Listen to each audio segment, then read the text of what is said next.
How does God feel when innocent blood is shed?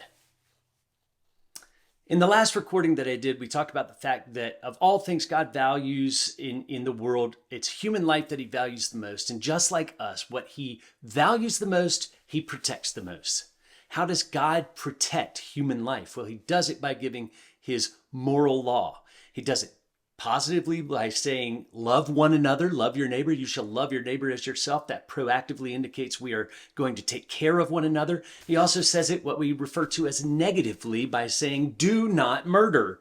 That is a negative or a prohibitive command from Exodus chapter 20. So murder is a common term for us. We know it as the intentional taking of an innocent human life. This is what the Bible refers to in sort of formulaic language sometimes as the shedding of innocent blood. But if you go back to our definition of murder here, the intentional taking of an innocent human life, all of those things have to be present for it to be murder. If it is an accident, if you accidentally take an innocent human life, it is not murder. You will not be tried in a court of law for murder. It's very serious. You may have to go to jail. It's a big deal anytime someone's life is taken from them unjustly. But if it is an accident, you will be tried for manslaughter or something a little bit lesser than murder. Murder is intentional. It has to be human life. If we kill a chicken, we don't call that murder. It is the slaughtering of a chicken. It's not something that we do lightly. It's not something that we do for fun. We do it for eating. And it's not murder. It's not murdering. Murder has to be an innocent human life. And the last component that I'll go over in this definition is innocence. Well, that one is a little more tricky because when we get to defining the innocence of human life, we already cause a little bit, we infuse a question back into our topic, which is, how does God feel about the shedding of innocent blood? Well, first we have to stop for a minute and talk about what innocent blood is. Romans chapter 3 and verse 10 tells us that none is righteous, no, not one. There is no such thing as innocence. And I think that what Romans is talking about here is that there is none innocent before God. There is none righteous before God. Compared to God, we are all sinners. We are all unrighteous. None of us are innocent. Yet the Bible does talk about the innocent in many ways. And in many places, he talks about the innocent and the righteous. And we look in the Proverbs and in the book, I think of Ezekiel, we find a lot of references to the fact that if someone is accused of breaking a law that they did not break, then they are innocent and should not be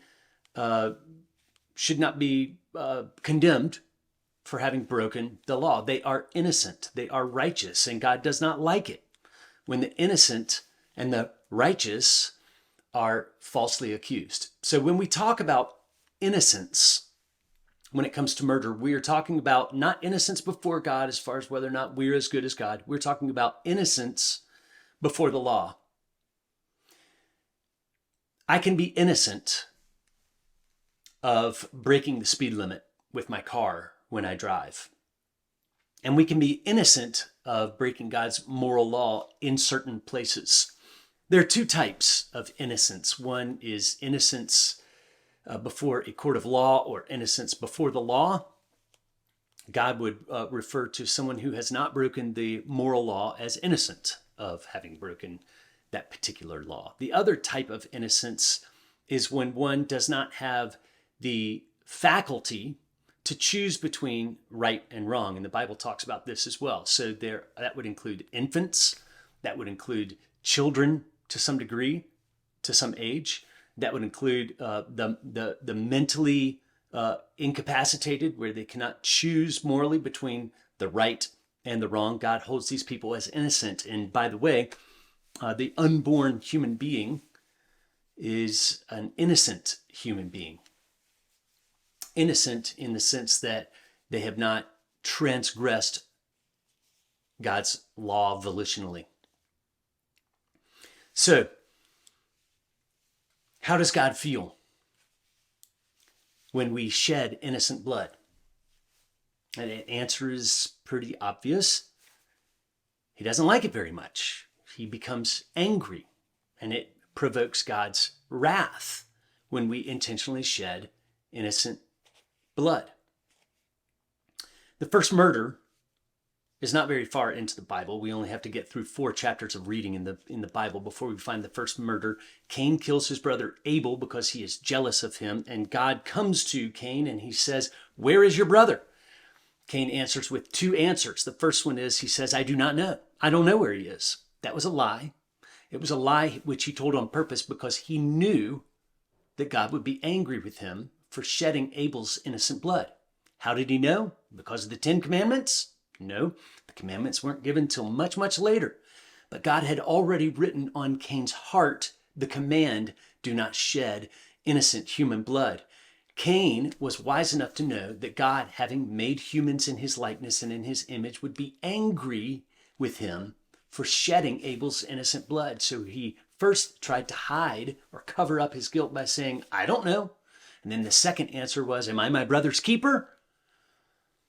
The answer to which we will give in the next video. The bottom line is that God becomes very angry with those who shed innocent blood, and they become inherently objects of God's wrath or vengeance. Let me read to you from the book of Ezekiel. This is from Ezekiel chapter 22 and verse 3. Well, I'm going to read verses 1, 2, and 3. Why not? "And the word of the Lord came to me, saying, And you, son of man, will you judge? Will you judge the bloody city? Then declare to her all her abominations. You shall say, Thus says the Lord God, a city that sheds blood in her midst, so that her time may come, and that makes idols to defile herself. You have become guilty by the blood that you have shed." Guilty by the blood that you have shed. And because you are guilty, God is angry and will pour out his wrath on you. Here's another place from 2 Kings chapter 24, and this is verses 2 through 4. "And the Lord sent against him," this is Nebuchadnezzar, "bands of the Chaldeans and bands of the Syrians and bands of the Moabites and bands of the Ammonites, and sent them against Judah to destroy it according to the word of the Lord that he spoke by his servant, the prophets. Surely this came upon Judah at the command of the Lord to remove them out of his sight for the sins of Manasseh according to all that he had done and according to the innocent blood that he had shed. For he filled Jerusalem with innocent blood, and the Lord would not pardon." What I want you to take from that reading is that God is just or right to feel angry at the shedding of innocent blood. And God is just and right to pour out vengeance and wrath on people who do that. Going back to Cain and Abel's example, if Abel is made in the image of God, then Cain somehow knew that an attack on Abel made in the image of God is somewhat similar to an attack on God himself. For this reason, PassionLife travels around the world teaching Christian leaders to stand with courage and conviction on the idea that human beings are valuable and that when we shed innocent blood intentionally, it makes God angry and we are deserving of God's wrath and righteous indignation. The news gets better from there. But for good news to be good news, we have to understand the weight and the gravity of the bad news.